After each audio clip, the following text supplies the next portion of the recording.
Good morning, good afternoon, good evening, YouTubers. This is Jerry Diamond with How to Get Out of Babylon. What was on my heart today was I've been studying survival shelters and different survival ideas. You know, improvised shelters for if you're camping or you have to go mobile, i.e., relocate and have to camp out suddenly, or you're in a situation where you need shelter, and you know how to heat it and things like that.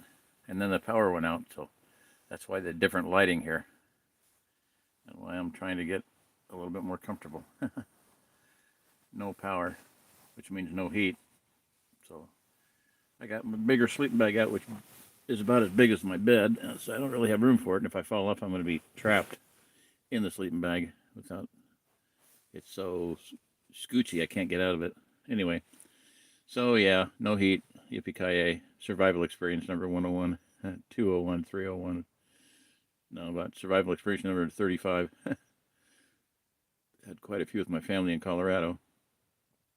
So, but what I was looking at was and I made a playlist so you can look up things like, just go to my playlist and look at it. You should be able to select them by date, last added, and that would be the latest things I've been looking at. And two of the things I've been looking at lately have been grow bags, and I got 2 impulse sealers to make grow bags with, and I've been playing with some fabric that my friend Bill had for gardening, and it's the same stuff it should be the same stuff I'm going to be getting. I don't know if it is for sure. It's very fibery stuff, so if you make a cut on it, it can fall apart real easy, and I don't really like that. I wish it was more of a woven or a poly, like Tyvek is a polyspun fabric stuff. But anyway, and the other thing too is if you have the leaf thing on there a little bit too long, it'll just cut it in half. So it's kind of hard to seal it and make a seam if you don't know exactly how long to hold it, and it just cuts it. So I've got a different sealer I'm going to try yet. It's a different brand and whatnot. It has a wider seal. It's got a 5mm seal instead of a 2mm, and that should make a big difference. So I'm going to try that next. But the other thing I was looking at was shelters, in the sense of someone blessed me on. Thank you very much, Deb, for the donation. And what I did with it was I ordered some rolls of shrink wrap, pallet shrink wrap, because you can make a shelter with that. And I've just made a playlist, a brand new playlist on pallet wrap. I think shrink wrap shelters and cabins, stuff like that. Yeah, I think that's the name of it. Shrink wrap pallets, shrink wrap shelters and cabins. So you can make a cabin out of an igloo, a yurt, a teepee. One guy did a teepee-like thing, and another guy did a yurt thing. There's two yurt-type ones. Geodesic dome, whatever you want to call it, dome-shaped ones. And then there's a teepee-shaped one or two teepee-shaped ones. One girl down in Australia, man, she was brilliant. I mean, I was looking at the stuff, and this guy said, "We're going to make a bed." I'm like, man, shrink wrap would make a good bed, Was that she started out making a bed area to lay on, a floor. She made a floor out of shrink wrap. I kid you not. Had a whole case of shrink wrap, like 12 rolls of it. She used 2 or 3 of them for making the base, the floor, about 3 feet off the ground, maybe higher than that, probably too high off the ground. And then she made a wall, and then she ran and slammed into it and bounced off through her back. She'd laugh and just giggling. This girl had so much fun. So anyway, she made a floor, and then she made the roof, kind of a slant roof, so if it was raining, the water would run off. And then she made walls and completely seal it off, and then she crawled in and went to sleep. And she had the biggest smile on her face, so I took a few screenshots of it just because it was so iconic shots, just absolutely cool shots. So very, very interesting. She even left a place on a tree to hang her coat because she got really hot when she got inside. Now, one thing about these things is 2 people have said this: you can build a fire outside of it. You don't have to have a fire inside, because the heat penetrates the plastic and then it warms it up and it holds it really well. So that's kind of weird, but 2 people have said that, so it could be true. I don't know. Of course, that's not like they're in 30 below climate either. So I think the best idea would be to have a stove inside, and there's different ways to do that. One Russian guy has a stove made from 5-gallon paint cans, steel paint cans, and that's pretty good idea. One horizontal and then one vertical coming off of that. So anyway, that's pretty neat. So I'm just basically doing a stream because I'm cold and I'm trying to warm up a little bit, get my feet warmed up, and I got nothing better to do than watch videos and talk to you guys. So thought I'd just do that for a while and just get this information out. So go to my playlist latest, just go to my channel and then go to playlist, or do a search for, how to get out of Babylon, then playlist, or playlist on whatever, and you can find them pretty easy. You should be able to find them pretty easy. I always can. Well, most of the time I can. So, but I got a new one I just did today on shrink wrap shelters and cabins. I think is the title of it. So look that one up and look at those. So brilliant ideas. And if you do use the stuff, you want to start at the bottom and work your way up, because that way you're overlapping from the top down, and like shingling in a house, you don't start at the top and go to the bottom, because then you have water leaking into the seams. On every seam you have water leaking in. So you want to imagine you're shingling a house, or lapping a house with whatever they call it, clapboard houses. You start at the bottom, then you do the next one. So several people just started at the top and started coming down. Well, every one of those seams is going to be bringing water inside and snow inside when it's snowing, leaking. It's going to melt and then leak right inside. Make a whole lot more moisture inside and a whole lot more cold, because it will get cold and freeze and it'll turn to ice. So really best to start at the bottom, obviously. You can do the whole thing and then do a second layer from the bottom up, and that would protect it to some degree. And on the issue of shrink wrap, there's stuff called the stuff that you see anytime you go drive by a place that builds boats, like Tracker Boats here in Bolivar and Springfield. Look at the boats in the wintertime; they're all covered with this white plastic, and it all looks perfectly, smooth, no joints, no seams, no seals. And they use that stuff, and you can buy it. You can buy rolls of the stuff. I've looked into it before. It's expensive, but what they do is they put it on, and then they hit it with a heat gun. It's like a propane-fired heating gun. You got to kind of watch the flame. You don't want to light it up or ignite it, but they heat it. It shrinks to size, so it gives a real tight shrink look, and it's really thick. Well, that's why one guy had his carport. The tarp was rotting, so tarp was rotting off of it after 2 years. UV would destroyed it, and wind and whatnot. So sunlight and wind. So he called up a boat company, and they came out and shrink wrapped it for him. I think it cost a couple $100. I don't know what it was, but I added that into the playlist. So it looks like a garage, and that's what it is. It's a carport, but it's a shrink wrap carport. So he didn't just shrink wrap with pallet wrap. He had called a boat company out, and they shrink wrapped it for him. You can do that with a greenhouse, with an igloo, with a geodesic dome, and a lot of people have done that. So it's a good way to have a greenhouse for a year or two. I don't know how long this stuff lasts, but it's made to be out in the sun, because it's made to cover both nights. You can sit out there for a year or two, so it's good for a year or two anyway. So I'm not saying that's the best way to do it, but it is definitely an option that I would look at, and I'm going to look at it more here in the near future. So because that one kicked it up and reminded me that I had already done a lot of research on it once upon a time. Because, like I said, you could take a geodesic dome and wrap it with stuff, and then heat shrink it, and it just shrinks to fit, and it looks absolutely beautiful. Just gorgeous, effect on it. So, and it sheds water. It's completely waterproof, which is what it's made to be. So, all right. Well, that's about it. I'm going to get on and see if anybody said anything, and if not, my fingers are cold, so I'm not going to mess around for very long. So I got to get my arm and my hand out to even touch the tablet. So, plus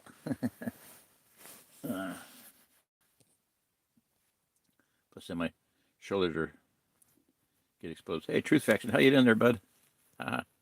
Ken Lachlan, how you doing, sir? Good night. Good evening. Share this. Share what? Just for watching you, Isaiah is the next book.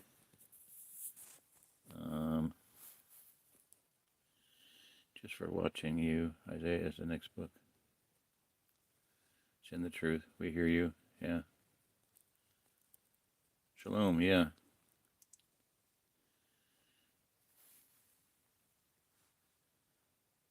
Could you say something more about just for what you said? Just for watching you, Isaiah is the next book.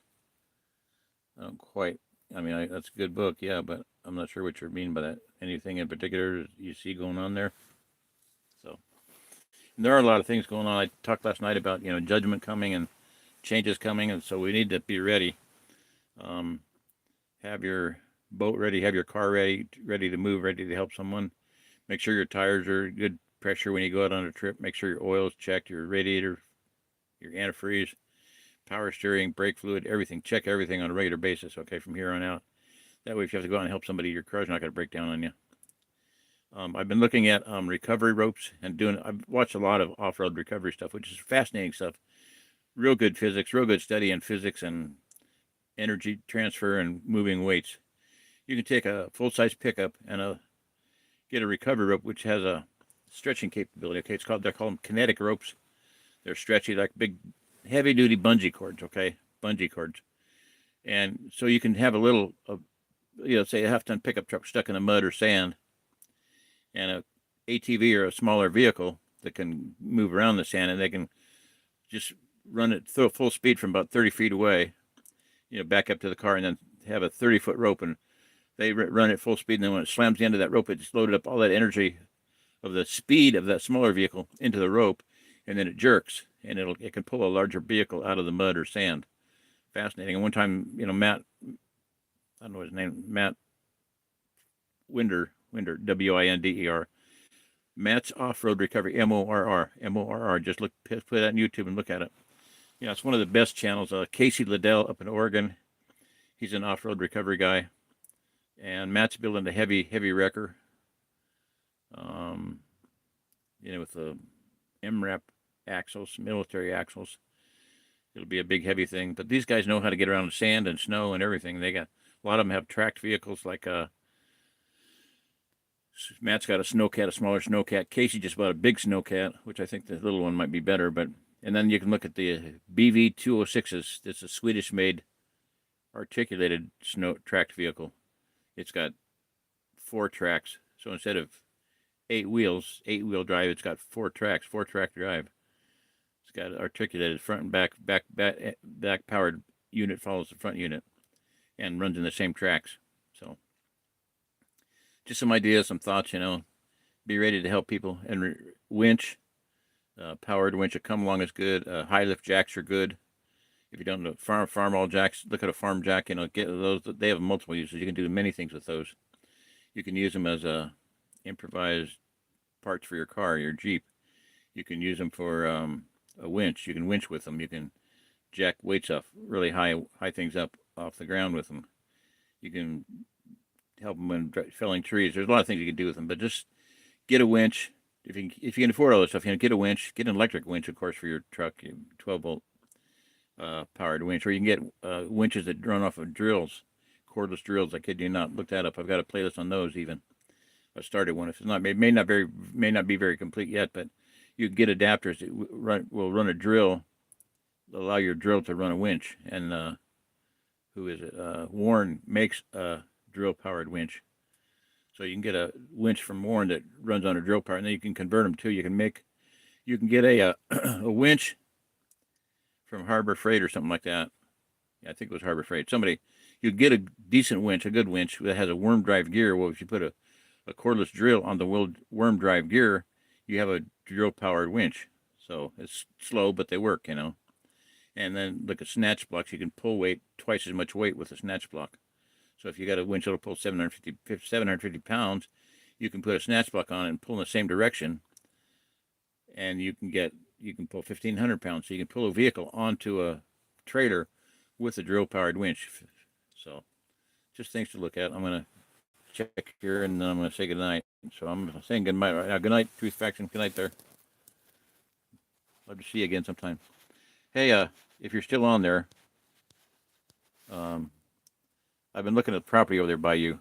So there's a couple that wants to move here from Tennessee, and there was a couple places for sale over there not too far away from Dora.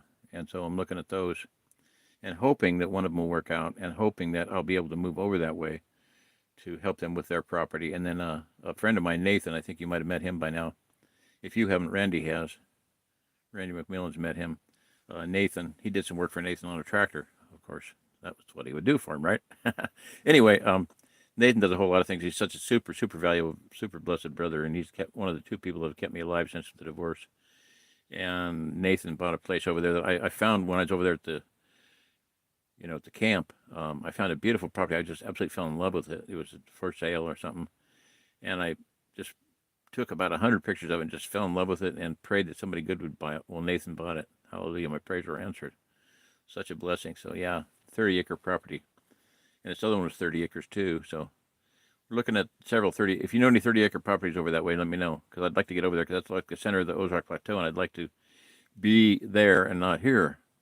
and get an office going and get some more communication going, more help going, and be around and get around and help people and teach people how to do things. Like this family moving out, they're going to be city people coming out to the country, so they'll need all my help. Everything I can teach them, they'll be up there learning, so, and needing help anyway. Okay, so good night, all.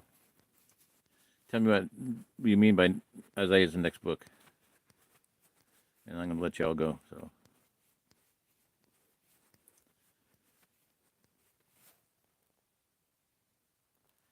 YouTube recommendation. Boat ropes. Yeah, well, if you say boat ropes, yeah, Kinetic Ropes. And there's one company, Yankum Ropes, Yankum. Oh, and Matt does it all. Yeah, he does. Well, I'll tell you what. Love them people. Just such a blessing. I love you too. Text me. Okay, I'll try to do that. Don't we all? I don't know what you. So, yeah, I saw that they happened to drop by his factory, Yankum, their office or whatever, warehouse. They had a rope in there that was like a maybe 2.5 inch diameter for tugging yachts, hauling yachts around, so they stretch a little bit. Tugboats that pull, so they don't break them and they don't break any fittings. So yeah, just amazing. They're like, I don't know, 100,000, 200,000 pounds, maybe million-pound test. I don't know what the heck they were, but they're big and heavy. And it was like he picked it up, the end of it. He couldn't show you the whole thing, but it was down in a pallet-sized bin, big heavy cardboard bin. So I don't know if the whole rope was coiled in there, if there were 10 of them in there, or just one. I would assume it might just be one or two of them in there. Might have just been one, but he just didn't reach down too far. It's about 4 foot high. He reached down in there and grabbed the end of it and pulled it up. And said, "This is for towing yachts," and it was like bigger than your wrist, just huge, amazing. So yeah, they're not just a fly-by-night outfit. I'll tell you that. Good stuff. Some people swear by them. Some people say they're just more expensive versions of cheap regular ropes, but everybody else, they're all the same. But I don't think so. They might be. I don't know. I'm looking at some cheaper versions anyway. All right. So I think I'll just say goodnight. So thanks, Vince. God bless you. And I love you, brother. Love to be out there closer. Anyway. All right. Well, I got this out there. So 2 things I want to stress again. Look at having your vehicles in top condition and have some, at least anybody could have a tow strap of some kind on board. And your trucker's tow straps, you get a couple of them at Walmart for $10. You get good ones for $20, but the smaller version of them for $10 or so. And they can be they're a winch of sorts because they're a ratcheting winch. A come along, you could use them as a come along, but have something to tow with, a rope if nothing else, and have your vehicle in good shape, your tires checked, have good tires on them. Auto socks. There's another thing. Auto socks. Look up auto socks, everybody. Auto socks. They're textile chains. They're textile traction devices.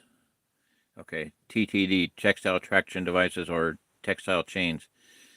There's a video online. I've got a playlist on them. Look at that. There's a test on Loveland Pass in Colorado, right? Just by Eisenhower Tunnel. They above Eisenhower Tunnel, where instead of going through the tunnel, you go up above the pass over Loveland Pass. Okay. They did a test there with trucks, semi-trucks, and they put chains on the front tires, 2 tires, and then they put chains on 4 tires.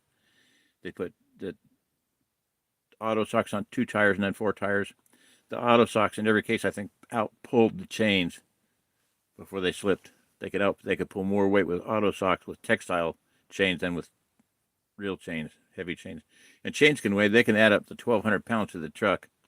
I mean, this one guy pulled into a weigh station, and it was 1,200 pounds overweight, and it was because of the ice and the snow packed in with his chains. So chains weigh a couple 300, 400 pounds on a semi. Well, auto socks weigh maybe 40 pounds or 50 pounds. They're not going to weigh out anyway hardly at all. They're easy to put on. There's a video of a one-arm guy, literally a truck driver with one arm, putting them on his semi. So they're easy to put on, even easier to take off, and they're extremely good because they give better grip to the pavement than do chains. So they're lightweight. Like I said, they don't weigh nothing. Easy to put on, easy to take off. So look at that for your vehicle too, for recovery, and tow strap or recovery rope would be nice, especially if you have a decent vehicle like a 4-wheel drive, where you can pull people out. But AutoSock would be a huge addition in ice and snow. I don't know about mud, but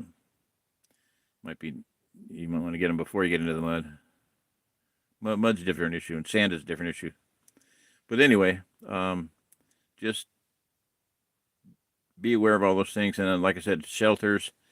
I got four rolls of shrink wrap pallet stuff coming, so I'm going to build me a shelter out in the woods here, light it up and stuff with a power source, and it'll be a lot of fun. And I'm going to try to get done before cold weather's over.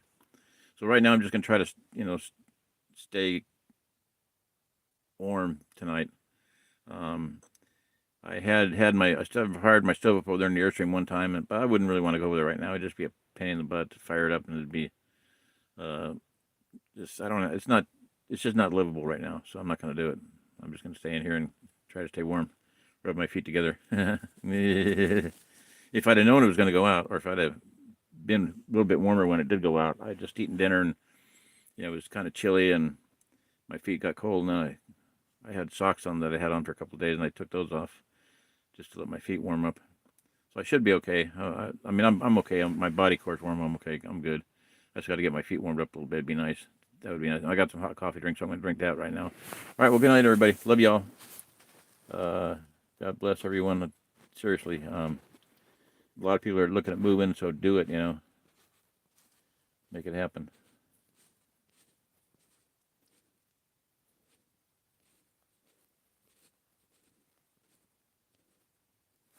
Oh, I got you. The book I did my exit. Okay, sweet. Well, good night, everybody. Good night, Kenneth and Vince, and who else is on? Just two, right? I think so.